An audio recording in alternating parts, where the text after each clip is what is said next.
नमस्कार। बहुत ही important topic, क्या HIV किसिंग से हो सकता है या नहीं, ये मेरे बहुत सारे स्टूडेंट्स भी पूछते हैं, जनरल पब्लिक भी पूछती है। कुछ कंडीशंस में हो सकता है, पहले वो बताते हैं, क्योंकि हर समय आप लोग को दिमाग में आ रहा है कि नहीं हो सकता। जो कंडीशंस में हो सकता है, माउथ टू माउथ किसिंग में, जिसको फ्रेंच किस कहते हैं, उसमें HIV ट्रांसमिशन कब होगा? जब पार्टनर्स को, दोनों पार्टनर्स को मुंह में छाले हो और छिला हो, क्योंकि HIV ट्रांसमिशन के लिए ब्लड की माइक्रो अमाउंट चाहिए होता है।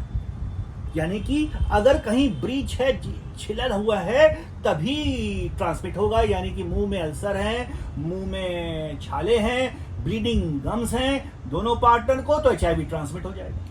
अन्यथा नॉर्मल व्यक्ति में माउथ टू माउथ किस करने से भी ट्रांसमिट नहीं हो सकता। अब एक स्टडी की गई कि HIV वायरस जो होता है सलाइवा में तो होता है, लेकिन ट्रांसमिशन क्यों नहीं हो रहा है?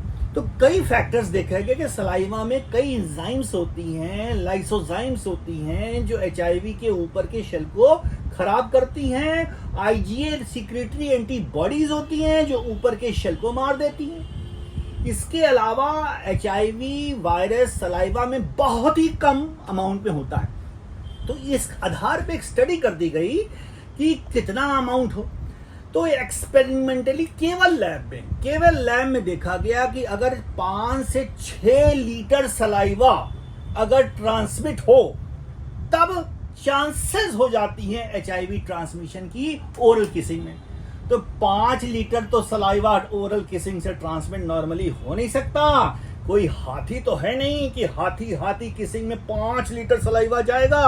तो नटशेल में normal mouth to mouth kissing या किसिंग से HIV ट्रांसमिट नहीं हो सकता, unless and both partners have sores और bleeding gums inside their mouth.